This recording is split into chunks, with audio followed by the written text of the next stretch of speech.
Okay, today, the 23rd of July, 2016, Cessnas to Oshkosh mission brief. You know you're at Oshkosh when this hat is on. It's a stupid hat, but it's Oshkosh. For me, the arrival into Oshkosh is a mass arrival, regardless of what you're doing. So these guys have an organized mass arrival. So I have no idea how it's going to go, but it seems like this so far has been incredibly organized. So I'm looking forward to seeing how they run it. And with all things aviation, the best laid plans are often changed by weather.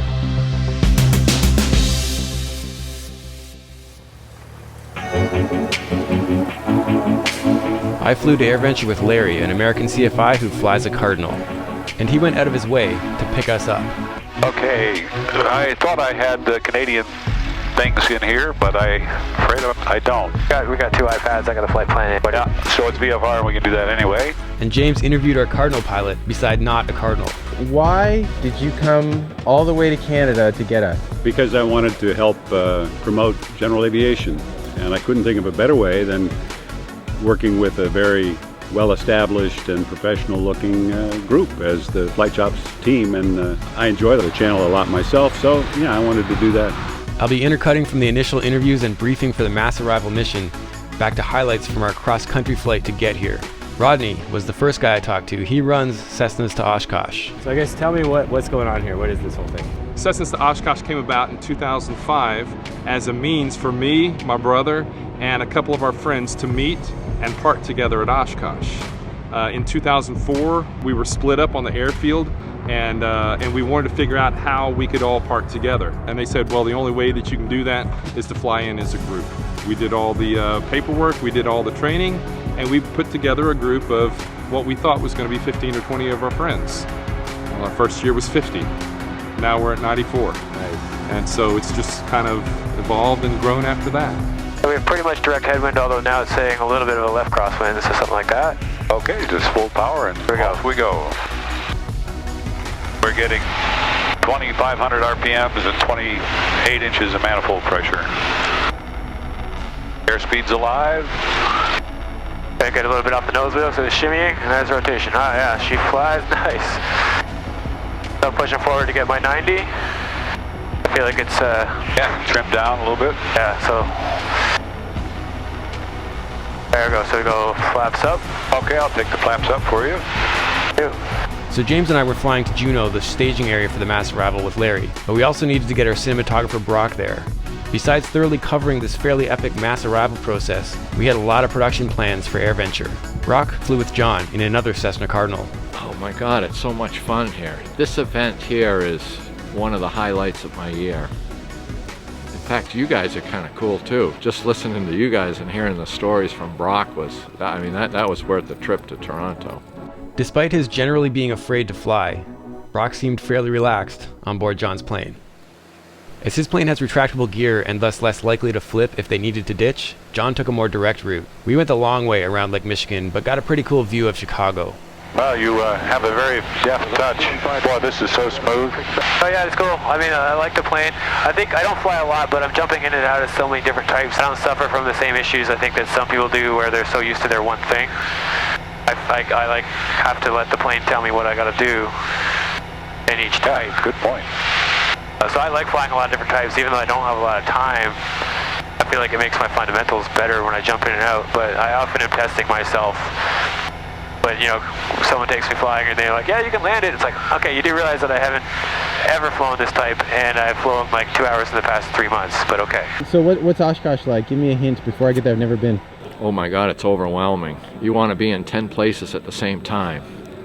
You're like a kid in a candy store. There's so many things everywhere to look at, and you want to see all of them all at the same time, you know? Oshkosh is sort of a requirement for pilots. You gotta go at least once, and generally speaking, if you go once, you're gonna come back. I've flown in a few times doing the standard Fisk Arrival. You can see that process in great detail in previous episodes. But for this time, it'll be my first mass arrival, and filming this process was going to be a challenge. On our flight over, Larry explained how it works. November 3150, radar contact 5 miles southwest of Sarnia Airport. Position checks, Cardinal 34150. So in a perfect world, I'll try to figure out, we can talk to these guys and think how they would think would be the best way to cover it. I have enough audio patch cable thingies to tap into all 3 intercoms, which might be fun to have the conversations. And you'll only get intercoms because only the flight lead talks on the radio, and the tail, the guy who follows up. And the lead guy is Gil Velez, Dr. Gil Velez, who is he's famous for saying, "Radio silence!" So we're not supposed to be talking, and we're not supposed to be squawking. We're not supposed to be, transponders are supposed to be off, I think. Okay, yeah, so the NOTAM says standby, but I guess off. So NOTAM for those guys, but for our letter of agreement, the lead and the last guy have the transponders. Does the mass arrival own Oshkosh airspace or something? Like, how does...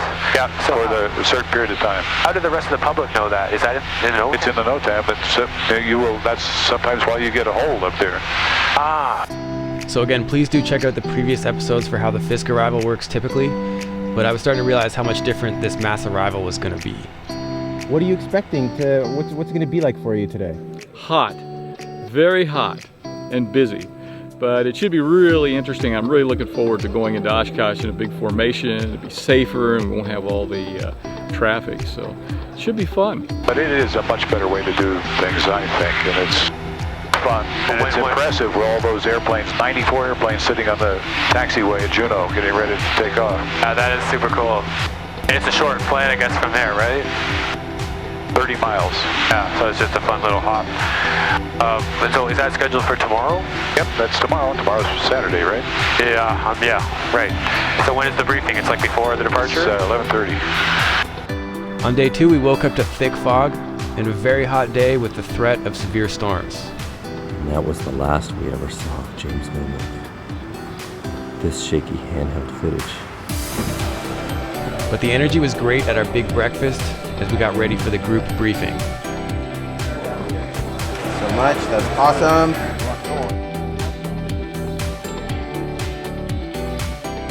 We talked to a bunch of the pilots involved to hear their stories. What you doing here?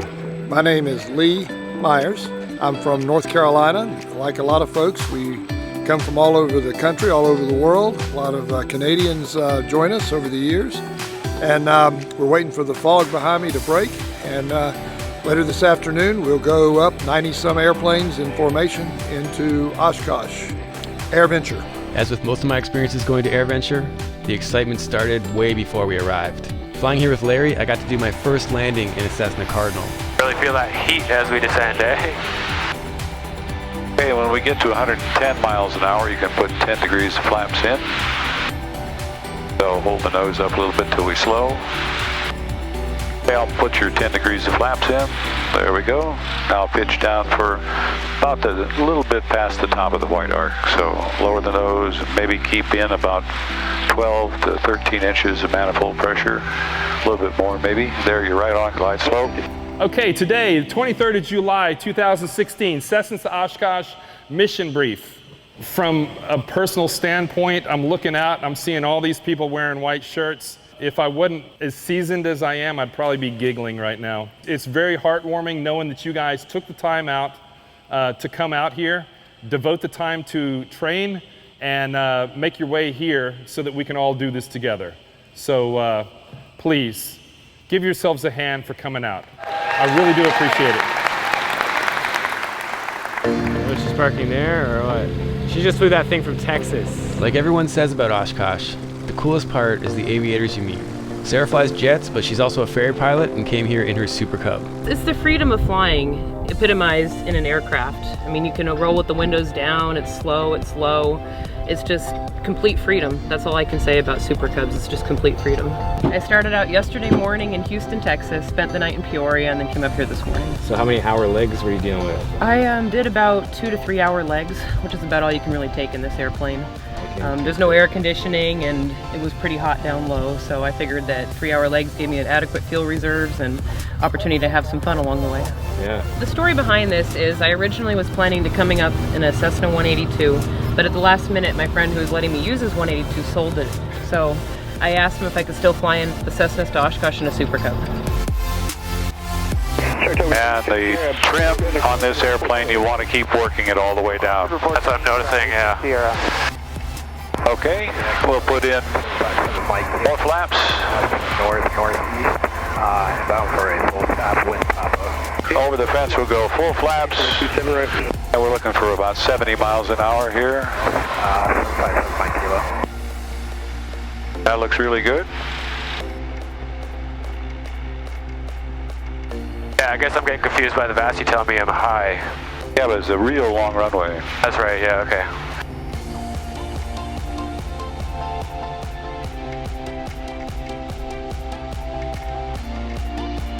Light left crosswind. Actually, it's a pretty good left crosswind based on that wind. Yeah, so hold your nose off.